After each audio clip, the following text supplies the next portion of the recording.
নমস্কার, আমি পারমিতা। আমার রান্নাঘর ঝোলে ঝালে বাঙালিতে তোমাদের সকলকে স্বাগত। অস্থির গরমে স্বাস্থ্যকর মজাদার বেলের শরবত আজ তৈরি করে দেখাবো। বাইরে প্রচণ্ড গরম, আর এই গরমে ভীষণ উপকারী পানীয় এই বেলের শরবত। গরমে খুব সহজেই বেল পাওয়া যায় হাতের নাগালেই, আর এই বেলের প্রচুর গুণাগুণ আছে। কিডনি লিভারের জন্য খুব উপকারী এই বেল। হজম ক্ষমতা বাড়ায়, রক্ত পরিষ্কার করে, কোষ্ঠকাঠিন্য দূর করে। বাচ্চা বড় সবার জন্য এই বেলের শরবত উপকারী। আর আমি যেভাবে দেখাচ্ছি সেভাবে করলে বেল যারা পছন্দ করো না তারাও এই শরবত খুব মজা করে খাবে। মাত্র 5 মিনিটের মধ্যেই হয়ে যাবে এই বেলের শরবত। বেলটাকে আমি 2 টুকরো করে ভেঙে নিলাম। বেল কিন্তু খুব মিষ্টি হয়। যাদের মিষ্টি একটু বেশি পছন্দ করো তারা চিনি ব্যবহার করতে পারো, বা চিনির পরিবর্তে মধুও ব্যবহার করতে পারো। চিনিটা যদি সহজে গুলে যায় তার জন্য আমি চিনিটা মিক্সিতে গুঁড়িয়ে নিয়েছি। আর লাগছে বিট লবণ। আমি এখানে ভাজা মশলা ব্যবহার করেছি, তোমাদের যদি ইচ্ছা হয় না দিতে পারো। আর লাগছে লেবুর রস। এই সব উপকরণগুলো দিলে খুব মজাদার শরবতটা তৈরি হবে। তাই এই সব উপকরণগুলো দেওয়ার চেষ্টা করবে। যারা পছন্দ করো না বেলের শরবত, বা বাচ্চারা খেতে চায় না, তাদের এইভাবে দিলে তারা কিন্তু খুব সহজেই বেলের শরবতটা খেয়ে নেবে। বেলটাকে আমি চামচ দিয়ে খুব ভালো করে কুড়িয়ে নিচ্ছি। তোমরাও আমার মতো করে এরকম চামচ দিয়ে বেলটা থেকে পুরো বেলের শাঁসটাকে বের করে নেবে। দেখবে খুব সহজেই বেলের শাঁসটা বেরিয়ে আসবে। বেল ভীষণ উপকারী। বেলের শরবত এইভাবে তৈরি করলে কিন্তু সকলে ভালোবাসবে, আর সকলের খাওয়া প্রয়োজন এই গরমে। দেখো পুরো শাঁসটা থেকে আলাদা হয়ে গেছে বেলটা। আর এই শাঁসের মধ্যে কিন্তু অনেক আঁশ, দানা আর আঠা থাকে, সেগুলোকে সব আলাদা করে নিতে হবে।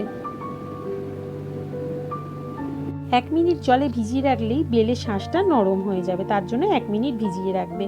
এবার ভালোভাবে হাত ধুয়ে এই শাঁসটাকে হাত দিয়ে দিয়ে কচলে নিতে হবে, যাতে এর মধ্যে থেকে দানা আর বেলের আঁশটা আলাদা করে নেওয়া যায়। আমার ভিডিওগুলো তোমাদের যদি ভালো লেগে থাকে অবশ্যই লাইক শেয়ার করো। আর নতুন বন্ধুরা যারা এখনো সাবস্ক্রাইব করোনি তারা সাবস্ক্রাইব করো, আর পাশে বেল আইকনটিতে ক্লিক করো, যাতে সবার আগে তোমাদের কাছে ভিডিওগুলো পৌঁছে যায়। আর আমার যত রকম রান্না আছে সব রান্নার ডিটেলস কিন্তু প্রতিটা রান্নার ডেসক্রিপশন বক্সে লেখা থাকে। তোমরা কিন্তু ওটা দেখেও ফলো করতে পারো। এবার দেখো এইভাবে কিন্তু এই বেলের পাল্পটা থেকে সব আঁশ আর দানাটা যতটা সম্ভব হয় আলাদা করে নিয়েছি। এবার একটা স্টিলের ছাঁকনি নিয়ে নিয়েছি। ছাঁকনি দিয়ে খুব ভালো করে এই বেলের পাল্পটা ভালো করে ছেঁকে নিচ্ছি, যাতে শরবতটা খাওয়ার সময় কোনো রকম মুখে দানা বেলের বা বেলের আঁশ না মুখে পড়ে। দেখো কতটা দানা আর কতটা আঁশ ছিল, এটাকে আলাদা করে ফেলে দিচ্ছি। এবার ঝটপট শরবতটা বানিয়ে নিই। চলো। বেলের শরবতটা তোমরা ঘন বা পাতলা করতে পারো। দেখো কতটা ঘন হয়েছে, আমি অন্য একটা পাত্রে ঢেলে দেখিয়ে দিচ্ছি। তোমাদের ইচ্ছা হলে তোমরা ঘনও খেতে পারো, আবার ইচ্ছা না হলে জল মিশিয়ে পাতলা করে নিতে পারো। এবার আমি একটা গোটা পাতিলেবুর রস এর মধ্যে দিয়ে দিচ্ছি। পাতিলেবুর রসটা কিন্তু দিলে খুব ভালো টেস্ট হবে বেলের, বেশ টক টক মিষ্টি মিষ্টি খেতে লাগবে। এবার দিয়ে দিচ্ছি পরিমাণ মতো বিট লবণ। তোমরা কিন্তু বিট লবণের পরিবর্তে শুধু লবণও ব্যবহার করতে পারো। এবার আমি এখানে 1/2 চামচ ভাজা মশলা দিয়ে দিলাম। তোমরা চাইলে কিন্তু এটা স্কিপ করতে পারো।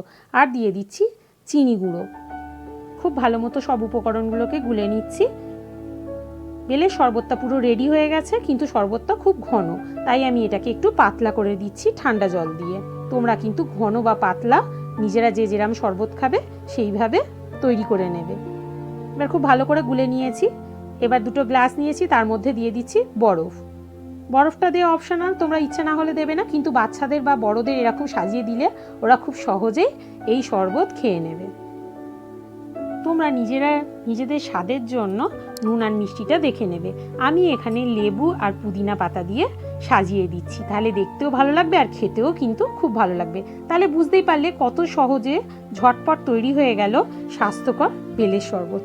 তোমরা বানিয়ে বাচ্চাদের দাও, নিজেরা খাও। নমস্কার।